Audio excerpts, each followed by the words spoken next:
কোরবানি মাংস 3 ভাগ করার নিয়ম ইসলামে আছে কিনা? 3 ভাগ করা অবশ্যই আছে। কোরআনে কারিমে আল্লাহ তাআলা বলেছেন ফাকুলু মিনহা ওয়া আত'ইমু আল কানিআ ওয়াল মু'তার। অন্য আয়াতে বলেছেন ফাকুলু মিনহু ওয়া আত'ইমু আল বাঈস আল ফাকির। কোরবানি পশুর গোশত তোমরা নিজেরা খাও এবং অন্যকে দাও। অন্যকে দাও, এখানে আল্লাহ তাআলা 2 ভাগ করেছেন। কিছু আছে তারা সচ্ছল, আত্মীয় স্বজন অভাবী না, আত্মীয় স্বজন প্রতিবেশী, এদেরকে আপনি দিলেন উপহার উপঢৌকন হিসাবে। আবার যারা দোস্ত গরিব অভাবী তাদেরকে দিলেন। তখন 3 ভাগ করার জন্য নির্দেশনা দেওয়া হয়েছে। এটাকে মুস্তাহাব বলেছেন উলামায়ে কেরাম, এটা ফরজ বা ওয়াজিব না। কেউ যদি 2 ভাগ করে, 1 ভাগ খাইলে আরেক ভাগ দান করে দিল, অথবা কেউ বেশিরভাগ রেখে দিল, অল্প সংখ্যক দান করলো, অথবা বেশিরভাগই দান করলো, সামান্য রেখে দিল, এর সবগুলোই জায়েজ আছে। কারণ এই 3 ভাগ করাটা ফরজও না, ওয়াজিবও না। আবার এই 3 ভাগটা যার যার কোরবানির গোশত, তিনি কোরবানির গোশতকে ভাগ করবেন তার মতো করে। তিনি কোন গরিবকে দিবেন না দিবেন তার ব্যাপার। আমাদের সমাজে কোরবানির গোশতকে সমাজের ভাগ নামে 1 ভাগ তোলন করে সেটা বন্টন করার যে নিয়ম আছে, এটা পরিহারযোগ্য। বিশেষ করে গণহারে এটা যদি তোলা হয়, কেউ হয়তো 3 ভাগ করবেন না, তার কাছ থেকে আপনি জবরদস্তি নিয়ে এলেন, শরীয়ত যেটা বাধ্য করেন আপনি বাধ্য করলেন, এটা অনুচিত কাজ। হ্যাঁ, যদি কেউ এরকম উদ্যোগ নেয় যে স্বেচ্ছায় যারা ইচ্ছা তারা দিতে পারেন, আমরা গরিবদের কাছে সুষম বন্টন করে দিব, এটা প্রশংসনীয়। এরকম হতে পারে, স্বেচ্ছায় দেওয়ার ব্যবস্থা থাকলে সেটা ঠিক আছে। কিন্তু বাধ্যতামূলকভাবে সামাজিকভাবে সমাজের ভাগ বলে উঠাই নিয়ে আসা, কেউ নিজের অনিচ্ছা সত্ত্বেও যদি দিতে বাধ্য হয়, তাহলে সেটা নাজায়েজ হবে। কারণ নবী সাল্লাল্লাহু আলাইহি ওয়াসাল্লাম বলেছেন লা ইয়াহিল্লু মালু ইমরিইন মুসলিমিন ইল্লা বিতিবি নাফসি, কোনো মুসলমানের সম্পদ তার মনের সন্তুষ্টি ছাড়া সেটা গ্রহণ করা বা সেটা দখল করা এটা জায়েজ নয়, ভোগ করা যায় না। বিধায় কোরবানির গোশত যিনি কোরবানি দিয়েছেন তাকে আল্লাহ তাআলা দিয়েছেন, এটা তার। সো তার সন্তুষ্টি না থাকলে আপনি সমাজের ভাগ নামে তার কাছ থেকে উত্তোলন করলে সেটা জায়েজ হবে না। তিনি হয়তো তার কোনো আত্মীয় স্বজন গরিব, তাকে একটু বাড়ায় দিবেন, আপনার সমাজের ভাগে নিয়ে আপনাদের মতো দিবেন, তো এটা তো তার অধিকার খর্ব করা হলো, এটা উচিত নয়। মার্চ ফর গাজা সমাবেশে নাকি সুন্নি আলেমদেরকে মঞ্চে উঠানো হয়নি, এটা কি সঠিক? সম্পূর্ণ ভুল কথা এবং ভ্রান্ত কথা। দেখুন, মুসলমানদের মধ্যে বিভেদ সৃষ্টি করার জন্য শয়তান নানামুখী চক্রান্ত করে। এই চক্রান্তগুলোর পরে আমাদের সতর্ক থাকা দরকার, সজাগ থাকা দরকার।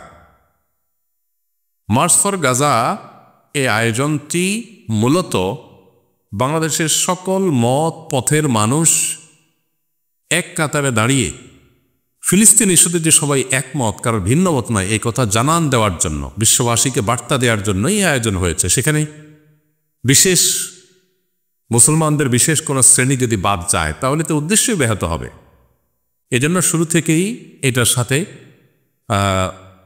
সুন্নি ওলামায়ে কেরামের অনেক সিনিয়র ব্যক্তিবর্গ, তাদের ভিডিও বার্তা নেওয়া হয়েছে, তাদের একত্রতা পোষণ করা হয়েছে, সেগুলো সংগ্রহ করা হয়েছে, সেগুলো প্রচার করা হয়েছে।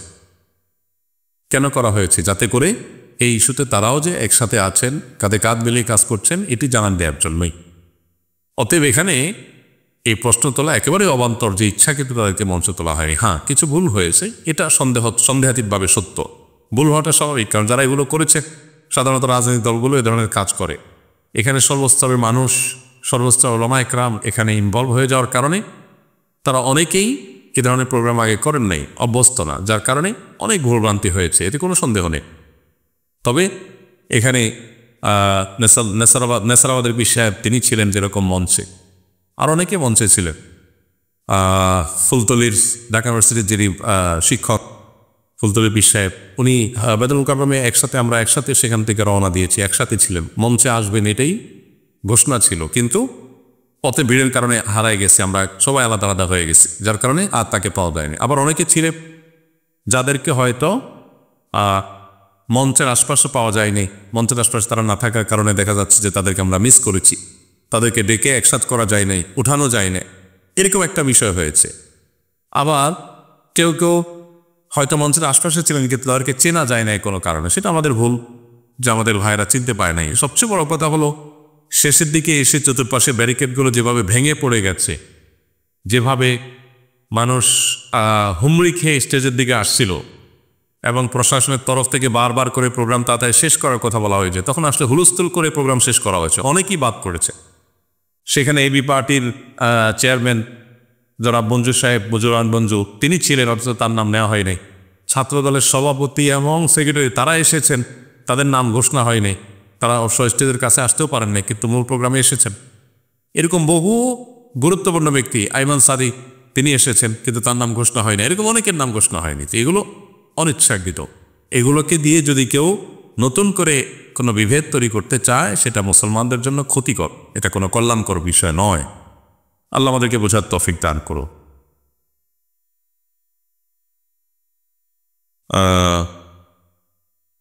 বিভিন্ন এনজিও মুসলিম জাতিকে সুদের মধ্যে লিপ্ত করে ফেলেছে, সুতরাং আপনার কাছে আবেদন হলো এ ধরনের ক্ষুদ্র ঋণের উদ্যোগ নেওয়া হোক আসন্না ফাউন্ডেশনের তরফ থেকে, তাহলে জাতি আরও আলোর দিশা পাবে।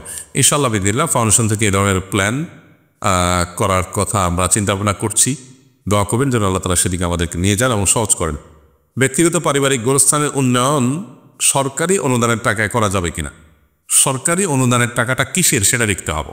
যদি গোরস্থান করার জন্য ফান্ড থাকে তাহলে সেটা বন্টন করার জন্য নিশ্চয়ই নির্দিষ্ট নীতিমালা আছে, এসওপি আছে, সেটার আলোকেই আপনাকে বন্টন করতে হবে।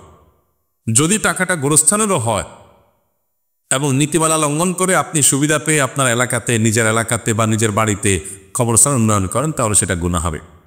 আর যদি টাকাটাই গোরস্থানের না হয় তাহলে সেক্ষেত্রে তো সেটা কোনোভাবে গোরস্থানে লাগানো জায়েজ হবে না। এই জন্য সরকারি তহবিলটা কিসের সেটা বন্টনের নীতিমালা কি, যদি নীতিমালার আলোকে গোরস্থানের টাকা হয় এবং নীতিমালার মধ্যে পড়ে যে কোনো জায়গায় আপনি লাগাইতে পারেন, তার মধ্যে আপনার এলাকাতে আপনি লাগাবেন, সেটা জায়েজ আছে। কিন্তু ব্যক্তিগত গোরস্থানের জন্য তো সরকার বরাদ্দ দেয় না নিশ্চয়ই। তাহলে সেখানে যদি ব্যক্তিগত বা পারিবারিক, যে নির্দিষ্ট শুধু পরিবারই এখানে আমাদের একটা পরিবারে এখানে দাফন হবে বা নির্দিষ্ট ফ্যামিলির লোকটাই বা এখানে দাফন হবে, এরকম যদি হয় সেখানে সরকারি টাকা লাগানো হারাম, এতে কোনো সন্দেহ নাই। আজকাল আমাদের দেশে দুর্নীতি এর সংজ্ঞা চেঞ্জ হয়ে গেছে, অর্থাৎ দুর্নীতি এবং অনিয়ম হতে হতে হতে হতে এমন একটা পর্যায়ে আমরা চলে গেছি, কেউ যদি সরকারি চাকরি করে এমপি মন্ত্রী হয় কোনোভাবে এবং সরকারি বরাদ্দের টাকা এনে তার এলাকায় কাজ করে, তখন আমরা বলি লোকটা ভালো, সে এলাকায় কাজ করেছে। আসলে কি তাই? একজন মানুষ তিনি যদি কোনো নির্দিষ্ট এলাকার জন্য দায়িত্বশীল হন, তাকে সে এলাকার জন্য বরাদ্দ দেওয়া হয়েছে, তিনি সে এলাকায় সুষম বন্টন করেছেন, তিনি অবশ্যই ভালো মানুষ।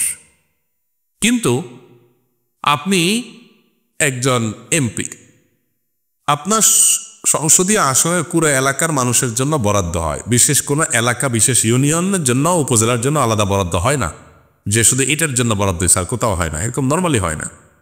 আপনি কি করলেন, পুরো জেলার জন্য যেটা বরাদ্দ হয়েছে সেটা এনে আপনার নিজের থানাটাকে খুব উন্নয়ন করলেন, বাকিগুলোর দিক তাকাইলেন না। তাহলে আপনি এর মাধ্যমে জুলুম করলেন, দুর্নীতি করলেন, কারণ বাকি জেলা উপজেলা মানুষগুলোর অধিকার নষ্ট করেছে। একজন মন্ত্রী হয়েছেন, তিনি পুরো দেশের মানুষের জন্য মন্ত্রী, কিন্তু তিনি তার নিজের এলাকাতে প্রচুর রাস্তাঘাট করছেন সরকারের টাকা নিয়ে নিয়ে, বাকিগুলো করেন নাই বা বাকিগুলোর প্রতি খেয়াল রাখেন নাই, একটাকে বেশি করে করছেন, তাহলে তিনিও দুর্নীতি করেছেন। যখন যারা ক্ষমতায় যায় তাদের এলাকার রাস্তাঘাট দেখা যায় বিদেশের মতো করে ফেলে, এটা দেখে আমরা মনে করি আর যা হোক নিজের এলাকাতেও সে কাজ করছে, মনে করি যে অমুক সচিব হয়েছে এলাকাতে অনেক কাজ করছে। সচিব তো কোনো এলাকার হয় না, সচিব তো সারা দেশের হয়, তিনি করলে সারা দেশের জন্য করবেন, সমান হারে করবেন। নিজের এলাকার জন্য বাজেট নিয়ে গেলেন, বাকি এলাকার দিকে খেয়াল রাখলেন না, এটা জুলুম, এটা দুর্নীতি। তো এখন দুর্নীতির সংজ্ঞা পরিবর্তন হয়ে গেছে। আমাদের কাছে সব মানুষ লুটপাট করে খায় এরকম একটা সমাজে কিছু মানুষ এলাকায় কাজ করলে আমরা বলি যাক সে তো অন্তত মন্দের ভালো।